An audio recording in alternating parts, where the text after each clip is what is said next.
Santé toujours, mais cette fois-ci avec notre invité, Dr Mbaye-Lamine Demia Antoinette.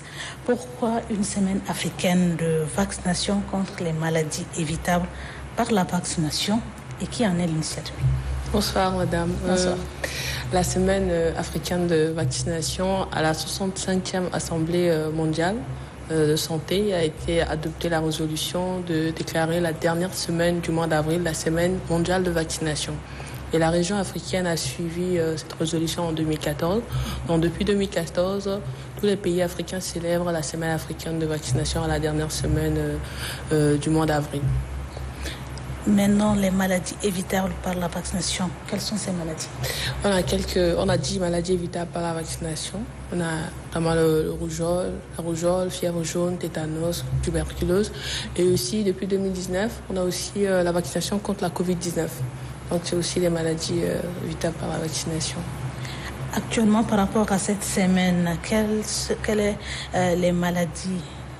les maladies plutôt ciblées par cette opération que mène votre ministère? Le ministère de la Santé publique, à travers la direction de la vaccination, mène cette semaine africaine de vaccination. C'est surtout à travers des activités de plaidoyer, de communication et des vaccinations. Il y aura des activités de vaccination dans tous les districts et les centres de santé. Et aussi, c'est la semaine pour pouvoir mobiliser la population à vraiment prendre le vaccin. Donc, c'est tous les vaccins et toutes les maladies qu'on doit, cette semaine, prendre les vaccins, notamment aussi la Covid-19 qui est un fléau actuellement. Donc, il y a les vaccins qui sont disponibles ici au pays. Parlons de la population. Quelles sont les couches concernées par cette vaccination? Nous avons les cibles de la direction de la vaccination, c'est des 0 à 23 mois. Avant, c'était des 0 à 11 mois. Mais depuis l'année passée, on a introduit la deuxième dose du vaccin VAR2 et VPI2. Donc, c'est des 0 à 23 mois, les femmes enceintes. Et au Tchad, on vaccine contre la Covid-19 les adultes de 18 ans et plus. Donc, les cibles, c'est des 0 à 23 mois, les femmes enceintes et les adultes de 18 ans et plus. Les opérations dureront une semaine. Maintenant, quels sont les moyens mobilisés par votre département? Cette semaine, nous avons l'honneur que le président, cette semaine, est placé sous le patronage du président de la République. Et demain, il y aura le lancement à Radisson. Et dans toutes les provinces, les gouverneurs lancent la semaine africaine de vaccination dans les provinces. Et la semaine, à partir du 1er au 7 mai, il y aura les activités de vaccination dans 74 districts du pays. Donc, on va faire les activités de communication.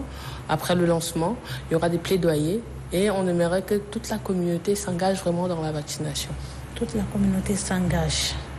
Quel est votre message à adresser maintenant à la population? Mon message adressé à la population, c'est vraiment de se faire vacciner les enfants, vaccination contre la Covid-19.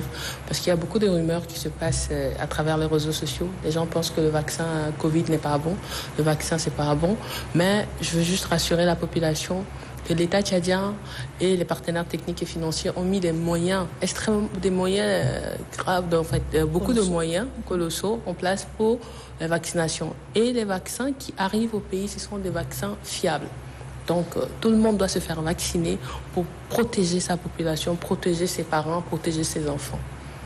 Donc, vaccinons pour se protéger. Merci, Dr Mbaye-Lamine Demia Antoinette, directrice de la vaccination. Merci beaucoup à vous.